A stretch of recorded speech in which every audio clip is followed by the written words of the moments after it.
I'm Carol Scheidel. Welcome to the Alliance of International Aromatherapists Research Academy presentation on designing a research study. The AIA Research Academy is a dedicated space for advancing aromatherapy research and education. Our mission is to educate, motivate, empower a global community of aromatherapists, fostering evidence-based practice and innovation in the field. The AIA Research Academy is made possible by a generous grant from the Gattafosse Foundation. In this presentation, Bruce Boynton will discuss designing a research study. Dr. Bruce Boynton, MD, PhD, MPH, is the AIA North Carolina Representative and a member of the AIA Board of Directors. He's had a distinguished career as a Naval Officer, pediatrician, researcher, editor, and hospital administrator. He became interested in aromatherapy while attending massage therapy school and studied to become a certified clinical aromatherapist. He is the editor of the Journal of Health and Human Experiences. Dr. Boynton, the floor is yours. Oh, thank you. Let's share. And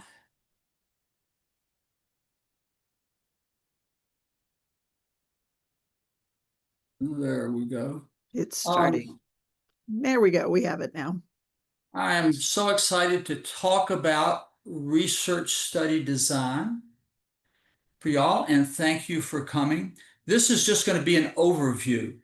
So we could do a whole hour on just the problems with a randomized control trial or any other kind of study. But first, I wanted just to give you an overview of the different types of research design and what their advantages and disadvantages are. Okay, so what we're going to cover is we're going to start out by talking about prospective and retrospective studies.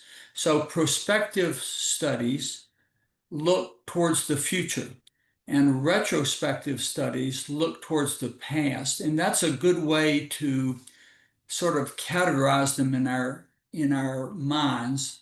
We're going to talk about case studies, surveys, interventional or randomized control trials, and case control studies. Okay, let's talk about prospective versus retrospective. So we're in the present. We can look toward the future or the past from our vantage point here. Now, prospective studies compare outcomes. Let me give you an example. Suppose you have a lot of people who have anxiety, and you want to see if your inhalation stick is going to help their anxiety. So you divide all your people, all of whom have anxiety, into a control group and an interventional group. Now, the interventional or treatment group, you're going to give the your inhalation stick. They're going to be the treatment group, and the other group is going to be controls, and they'll be given, say, a placebo.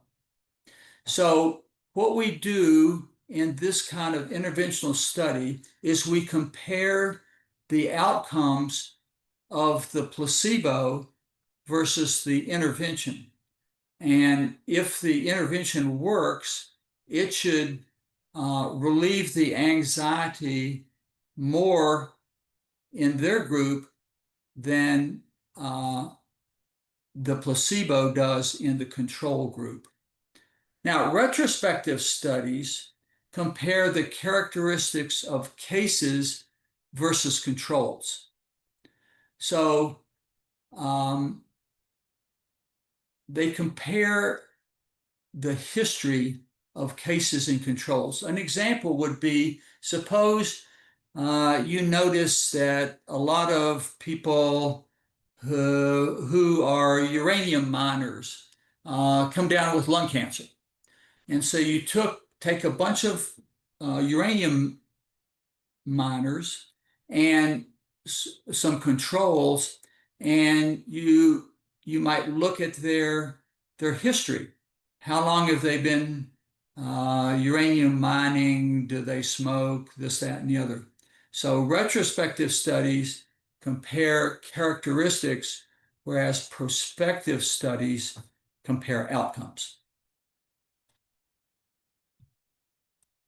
Okay, and here's a graph of that. The past case control studies are retrospective, so you look back into the past. Cohort and interventional studies, or randomized control trials, look toward the future, and surveys are right in the present moment. Now, the difference between a randomized control trial and a cohort study is the cohort studies are more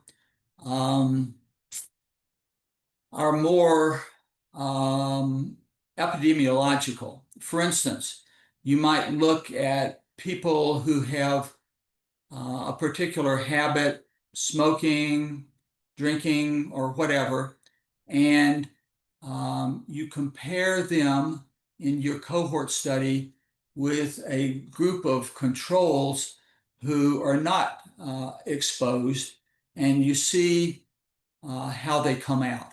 So again, you're comparing outcomes. All right. No matter what study design you use, first you've got to protect your participants physically, mentally, spiritually, and get informed consent. You should get informed consent whenever you plan to publish the health experience of one of your clients. And you want to protect their PHI, protected health information. So you don't discuss the trial in the hallways or the elevators or things like that where someone could pick up on it. The second thing you need to do is get approval. So if you're going to do a randomized control study, you absolutely have to have clearance from an institutional review board. Now, on July 9th, Dr. Sue Christiniak will talk to you about IRBs, which is a topic all in itself. Now, there's some things that are not human experimentation. So they shouldn't have to go through an IRB, but there's no separate body that exempts from an IRB. So whether you get exempted or whether you get approved in the end, it still goes to the IRB. And I'm going to give you an example of one study that we did in AIA that was sent to an IRB and got an exemption because it was not human experimentation. Finally, you have to report the results correctly. And that's what Dr. Marnie Raven is doing with treats. Treats is a checklist of things that need to be mentioned when you write up your research report. For example, you have to say the botanical name of any oils you use. You should say where you obtain the oil, things like that. Okay, let's talk about case studies. These are the same studies that you did during your certification course. So everyone has a case to report, something that maybe it worked well, surprisingly well. The client was very, very complimentary. really worked with them. Well, case studies are cheap, inexpensive, and they're very good for new or rare conditions. Think about if you have a rare condition, maybe it only occurs 1 in every 10 million people. Well, it's hard to get a cohort of those people to do a study with. It looks like someone needs to be admitted. Okay, good. The disadvantages are that you can't extrapolate your results to a larger group. Now, a case study is absolutely right on and completely defensible for the client that you worked on, but maybe their experience will be different from anyone else. So you can't say, well, this applies to everyone because it applied to this person.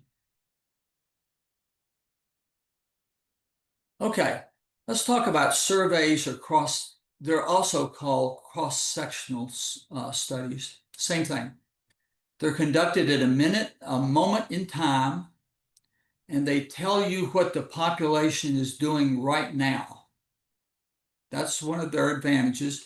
And there's a lot of free tools that we can use to do surveys. And you're all familiar with SurveyMonkey, but I found a couple of others that are also free, Typeform and SurveyPlanet. That will not, if you want to do a survey or cross-sectional study, you could get the software for free. Okay, the advantages of surveys are they're observational. It's sort of like a snapshot in time. They're quick, cheap, easy. They're a good way to capture people's opinions, and they can estimate prevalence. Now, the difference between incidence and prevalence. Incidence is your risk of getting a condition. For instance, if you smoke 2 packs a day for 20 years, you're at a higher risk, higher incidence for lung cancer than someone that doesn't smoke. Finally, they require little expertise. You don't really have to be trained that much. Disadvantages, you can't estimate risk because you're just getting people at a single point of time. So you can't say, well, you got this condition because this happened. Some people in your survey will have had the condition for 20 years. Some will have gotten it yesterday. You can't estimate efficacy. For instance, whether you can't estimate whether your essential oil blend is efficacious or not, whether it works or not. You can't compare your results with any other group unless it's conducted in exactly the same way. For instance, you might compare your results of a survey from another survey done in California that was done, they asked the same questions, they recruited the same kind of people. There's no time component. Again, if you're looking at a condition or you're looking at an opinion, you can't tell from the survey results when they formed that opinion or when they developed that condition. Okay, this is probably the most famous survey of all time. This happened in London in 1854 when they had a cholera epidemic. Now, up here on the right, it shows the epidemic curve, and there's the number of deaths against time.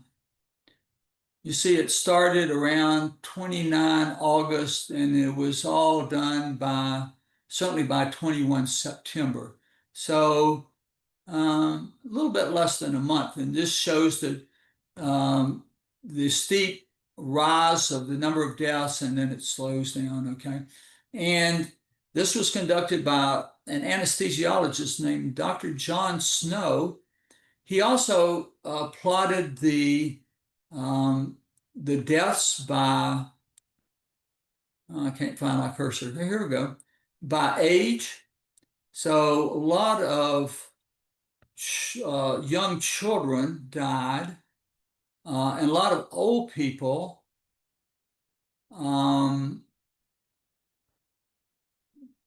No teenagers, very few young adults.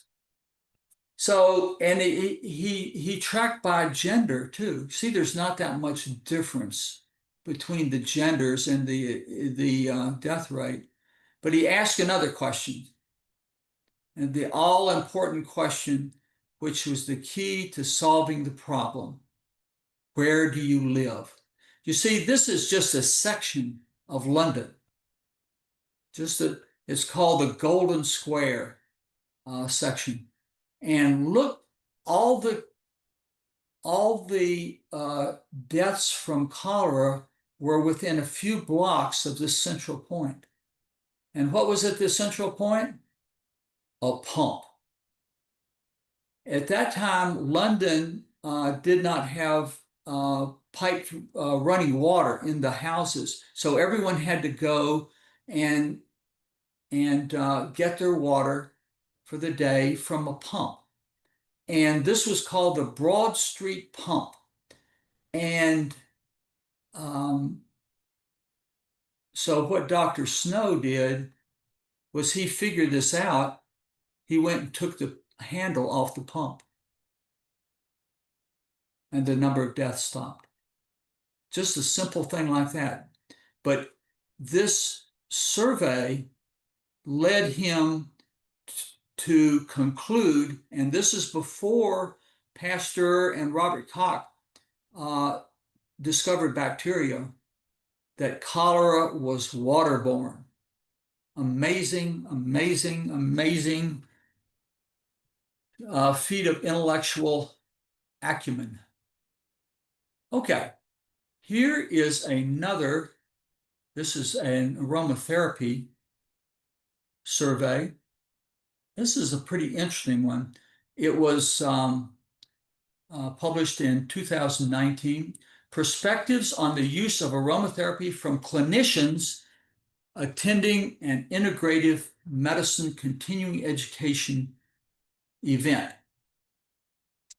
Okay, so that's going to mean docs, DOs, nurse practitioners, PAs, and if they're coming to an integrative medicine education, they're probably already open, and they surveyed 105 of the 106 clinicians at this, so they got almost everyone. I don't know what happened to the final person. And 61% had used essential oils themselves. So that's close to 2/3, and 3/4 wanted to offer aromatherapy to their patients.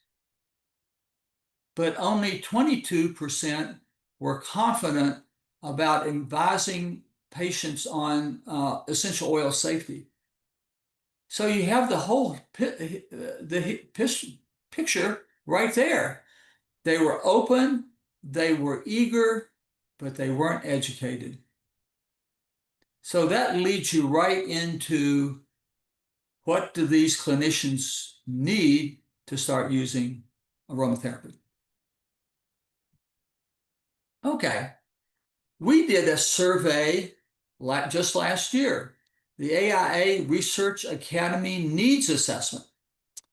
And we surveyed everyone on the AIA mailing list in 2024. And just to be sure, we, Dr. Marnie Raven sent this to the West Virginia University IRB. And since they determined that it was not human experimentation, they exempted us from review. We had about 140 respondents, and they had enthusiastic support for our research academy and research education. Sounds great. Now let's critique that. Did everyone on the AIA mailing list in 2024 receive the survey? Maybe some people were on vacation. Maybe some people, their computers were broke down. Maybe some of them looked and they get so much email from AIA, they just skipped it. They didn't even know about it. Who are the people on the AIA mailing list? Well, okay, our members, but there's other people that are on the mailing list too. Prominent professional aromatherapists from other organizations. Now, we said about 140 responded, but we've got far more than 140 on our AIA mailing list. I mean, we have over 300 people on the AIA rosters that are members. So that means that less than half of the people responded. Well, what was their opinion? Maybe they didn't like research at all. Maybe they didn't think, I don't know. But you see, that's a weakness in the study. All those people who did not respond. And here's a question. Can our results, everyone's enthusiastic about the research academy, can it be extrapolated to all aromatherapists? Well, clearly not, because we didn't sample all aromatherapists. So it's important to look back at your results and criticize your own study, because your critics certainly will. Okay, so critiquing a survey, there's two big questions. Are you asking the right question? And are you asking the right people? For instance, if you ask a bunch of men about their estimation of the disability from menopause, you're not going to get any kind of answer at all. They don't know anything about it. Now, the right questions. I worked for a big medical center. I worked in the intensive care unit, and I had to have a routine surgical procedure. They botched it. They almost killed me. They infected me, really bad stuff. They had a hard time getting it to go away. The anesthesiologist who did my pre-op meds dropped her glove on the floor, picked it up, put it on, and continued working. They didn't ask any questions about that. They always asked stuff about, are the people nice to you at the front desk, or did you find a parking place? So they didn't ask the right questions to discover my complaints. In fact, I think exit surveys from hospitals, no one wants to do them. They want to go home. But they do like to talk about their experience. Just call them up and ask them. Okay, special types of surveys. Now, we could repeat surveys of the same population. An example of that you see all the time is presidential approval polls. But what we're testing is that, in that case, is the change in opinion from one time to another. Or we're looking at the difference of opinions between certain socioeconomic groups or certain ages or whatever. The second special type of survey is called a Delphi study. And what's done there, remember Delphi is the Greek oracle that you got a big problem, you go to the priestess at Delphi and you get the word of Apollo, this, that, or the other. So we do repeated surveys of experts to achieve a consensus among the experts about what to do. And a good example of that is what Dr. Marnie Raven is doing with ARCOT. And this has to do with correctly and completely describing your research outcomes. All right, now let's talk about randomized controlled trials. You start out with people with a condition. It could be some sort of disease, it could be anxiety, it could be depression, it could be pruritus, it could be anything. And then you're going to divide this group, all of whom have the condition, into a treatment group or an intervention group and a control group. Now, if the intervention, if it's possible, it's best to give the control group a placebo, that is a sugar pill, so that they will feel that they're getting something, that it won't be because no one is paying attention to them that they did worse. Now, you're going to compare at the end of the trial, you're going to compare the treatment group with the control group. And if the intervention or the treatment worked, then the treatment group should be better off than the control group. Is that all pretty clear? You're comparing outcomes, whether you get the intervention or your control. All right, here is a aromatherapy randomized controlled trial. It was published in 2024.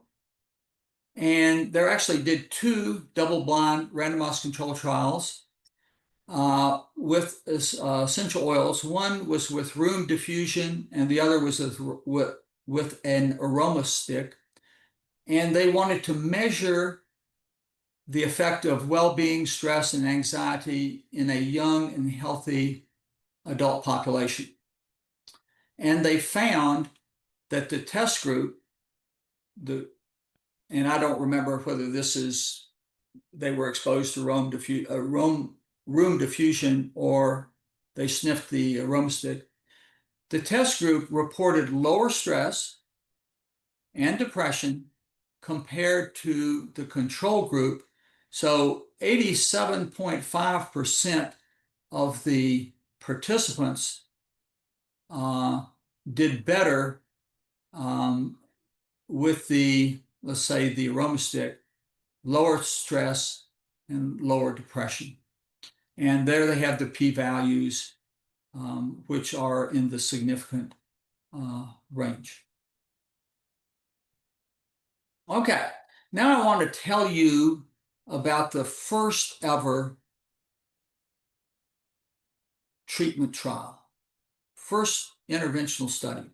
And you'll find it in the Bible, in the book of Daniel, the first chapter, verses 7 through 20. And I'll give you a little bit of background. Between 597 before the Common Era and 587, so a period of 10 years, Nebuchadnezzar II, the ruler of Babylon, attacked Judah. This was a time when Israel had a divided kingdom, Judah and Israel. And he ended up destroying Jerusalem and destroying the Temple of Solomon, which is the first temple. And what Nebuchadnezzar did was he carried off a lot of the population and kept them in Babylon for at least a couple of centuries. And the nobility he raised with the Babylonian nobles, and they were treated the same. Now, his intent was clearly that they would see the Babylonian view, and he could put them back in Judah as heads of cities and things like that, and they would be sympathetic to his wishes. Now, Daniel was one of the nobles that was carried off. Also, three of his friends, who you probably know, Shadrach, Meshach, and Abednego. And the Babylonian youth ate rich food and wine, whereas the children of Israel preferred a vegetarian diet, probably for religious reasons. So Daniel got it in good with the chief eunuch who was supervising their care, and he said, let us eat the vegetarian diet, and the Babylonian nobles can eat the rich food and drink the wine. But the chief eunuch said, but if you don't thrive, then Nebuchadnezzar is going to be very angry at me. So Daniel said, well, I tell you what we'll do. We'll do a 10-day trial. We'll eat the vegetarian diet. The Babylonian nobles can eat the rich food and wine, and then you can see who is fatter and fairer. And they did that for 10 days, and they marched before the chief eunuch, and he proclaimed that the children of Israel were fatter and fairer than their Babylonian counterparts. Okay, so let's critique this. Did Daniel obtain informed consent? No. And there was no IRBs then. Were the interventional and control groups the same? Now, typically, what we do these days is use randomization to ensure that each participant has an equal chance of being in the interventional group or in the control group. But none of that was done. So a critic of the study could say, well, perhaps for genetic reasons, the children of Israel were fatter and fairer than the Babylonian youth, or it's something else. It's not for your diet change. Now, is 10 days an adequate study length for nutrition? I think we'd have to have at least a month or maybe more. Were the participants aware of their assignment? Well, sure. Some people ate the rich food and wine. Some had vegetarian meals. To keep the participants from knowing their assignment to control group or to the treatment group, you can use a placebo to blind them to their assignment. What does fatter and fairer mean anyhow? So we should use validated tests that psychologists have validated what really is anxiety, what really is depression, etc. And then where was the study published? Well, you like to get your studies in Aromatica or Aromatics in Action, but Daniel got his published in the Bible, so nothing better than that.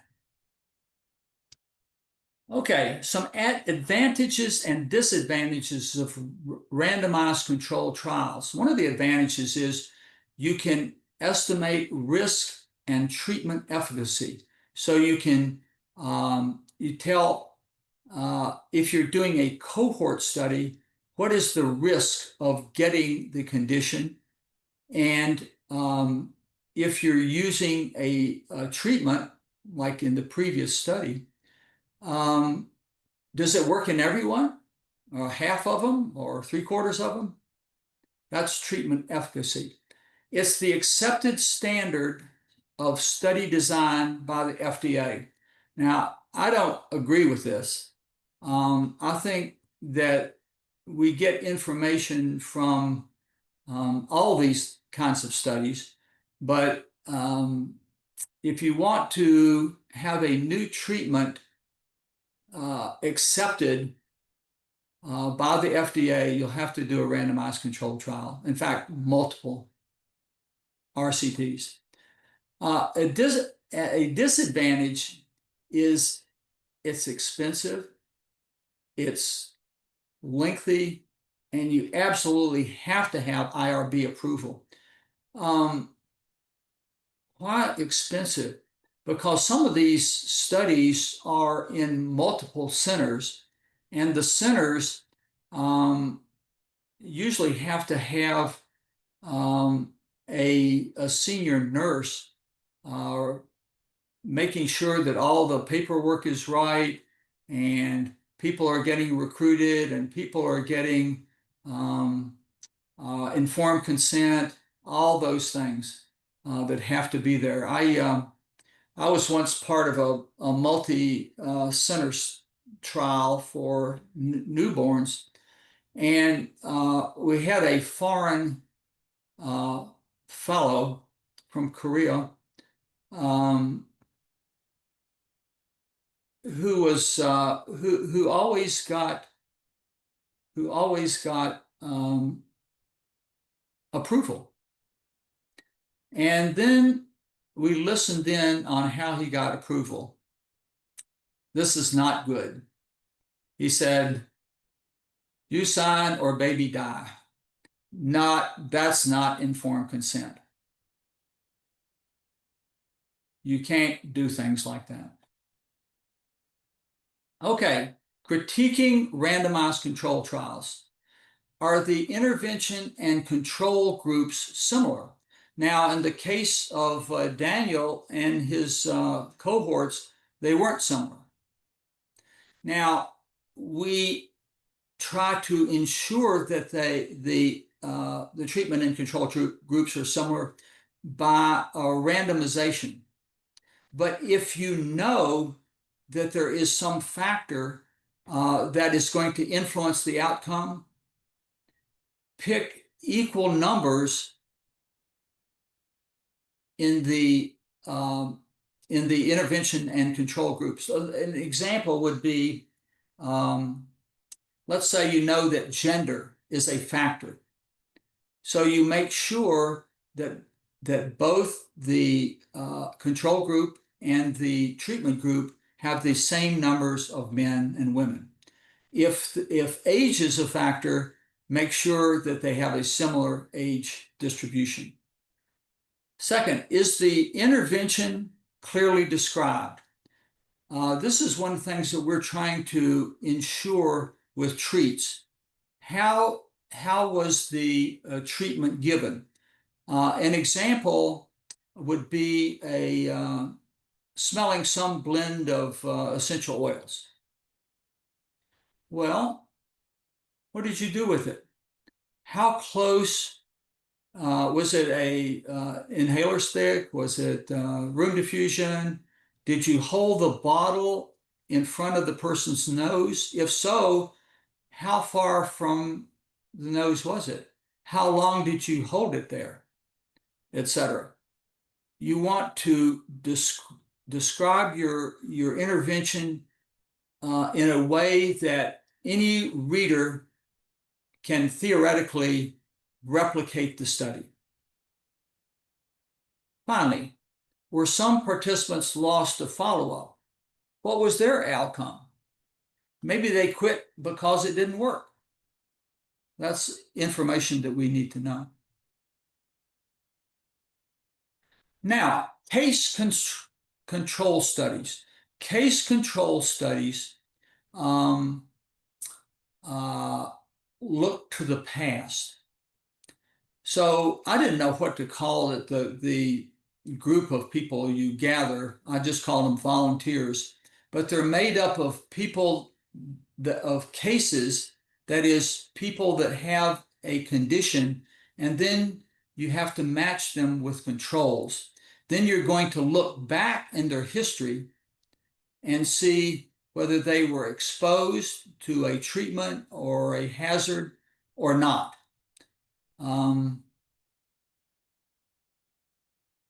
Okay. The case control studies, they're quick, they're cheap, they're good for the study of rare diseases, but there's no time component. You don't know when, in relation to a exposure, they were exposed, how long before the onset of the condition, and you can't determine risk. That is, you can't determine incidence. There's a way that you can approximate that with something called odds ratio, but it's not quite the same. All right, here is a very interesting case control study that I think it's a nurse did in 2017, and it only has 2 children, and she took care of both of those children in the hospital, and both had extensive burns. All right, so one case received aromatherapy from their grandmother, and the control did not. So now she's going to look back and see about their outcome. So first she compares, did you have bacteremia, that is positive blood culture? And the case that had that received aromatherapy from her grandmother had no episodes of bacteremia, whereas the control, and both of these had extensive burns, did not receive aromatherapy and had 2 episodes of bacteremia. The case that received aromatherapy had 1 day shorter ICU stay than the control, and 4 days shorter hospital stay than the control. So this suggests that even if you have extensive burns, treatment with aromatherapy, even from someone who might or might not be certified, does have, it suggests that it does have health benefits. Okay, what we've covered: case studies, survey, which are in the present day, randomized control trials, which look forward and their best way for evaluating treatments, and case control trials, which are easy to do and best for rare condition, and you look backwards and see characteristics. Now, here's a question that I should have brought up before. A randomized control trials, we said it looks to the future.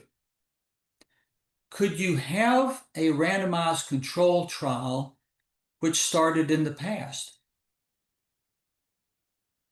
The answer is yes. It's called a historical prospective. And those are a lot cheaper because all you have to do is look at the records.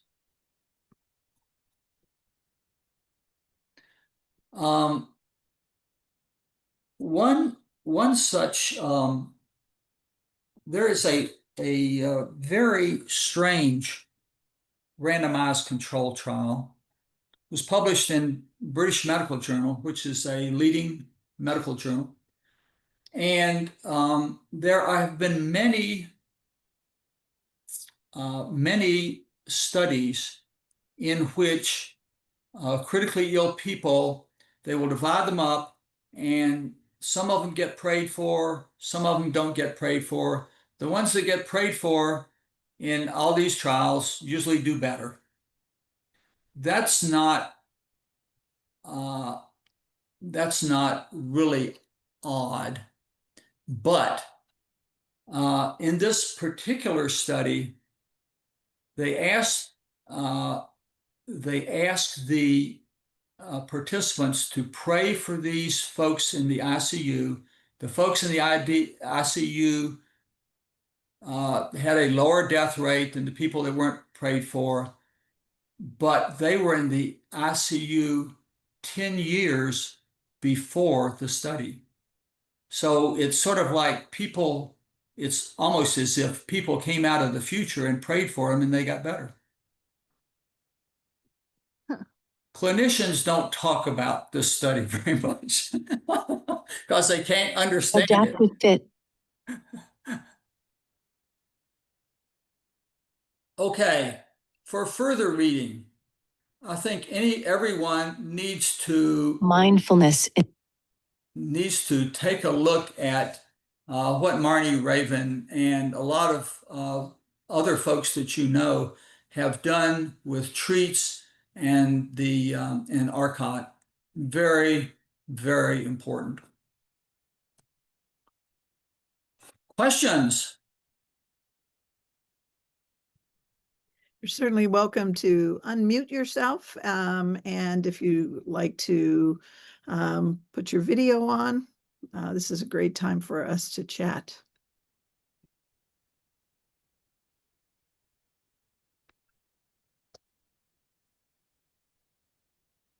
Got a wow in the comments. Hi. Good. Nina, go ahead. Yes. Hi, doctor. And thank you for this. This is so interesting to me. Oh, good. I'm a social worker and have been working with underserved communities and chronically homeless individuals for a long time, and have found that if I offer them as part of my toolkit some type of aromatherapy, it helps with depression and a myriad of things. So this is just really is so helpful to me. Oh, good. Question is, I'm wondering, with the advent of AI and all of the wonderful things that it does regarding research, could you actually use past studies to compare to a study that you're doing presently? Is that is that ethical? Yes, yes. In fact, it's sort of required. If you do a big randomized control trial, in your discussion section, you are expected to compare your results with other people's results. Okay. That is, put it in the context of existing research. So, absolutely. Well, thank you. I was wondering if people were doing that already, or I know in social work they're starting to do that and warm up to it. So this is really helpful for me today. Thank you. Good. You're welcome.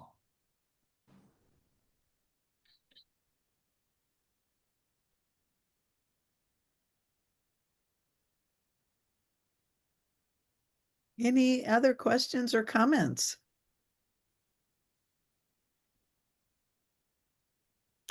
I did put in the chat for your information on how to find these recordings. And if you're not a member of AIA, you can still access the Research Academy. The link is in there. If this is your first time entering, you will need to create an account, but it's 100% free. So you can go in, and this recording will probably be in within about a week, maybe even a little less. The slides will be in there to go along with it, and the chat, which there wasn't too much going on here, but that information will be in here. As Dr. Boynton did say earlier, in 2 weeks, we will be getting together at the same time on Wednesday, July 9th for Dr. Susan Kristiniak, who will be speaking about IRBs. And that I'm sure will be a very fascinating conversation. If you've never had a close encounter with an IRB, they're pretty special. Because you think you've written everything and you think you've got it all together, and you send it off to the IRB and they come back with more questions, and you send it off again and they come back with more questions. Depending upon your institution, your affiliation with a hospital or university, you may have some different experiences, but it's quite a ride. IRBs are, it's somewhat stressful to work with them, and it's a lot of work, but they're absolutely necessary because people in the past have done unethical studies. And everyone probably knows about the Tuskegee syphilis study. That was bad. There's even worse things. Been plenty, yeah. Even worse, where they injected people with diseases. We can't have that. And that the IRB is the safeguard against unethical, dangerous, and studies that don't respect the rights of other people. Very important. Thank you. Any other questions before we close off? I do, regarding the last comment that Dr. Boynton made about this terrible experimentation, where can I find more information about that? I can send you an article. If you just write to me, bruce.boynton@gmail.com. We had a lawyer in my other journal write about this, things that went on in Guatemala, just horrible. But I can send you that report. Thank you very much. President Bill Clinton had to go down and apologize to all the Guatemalan people. Just horrible things. This is unbelievable. And yeah, I would appreciate that very much. I will write you an email so that, you know, I can have more information about that. And it's not just hearsay. Right. Thank you. You bet.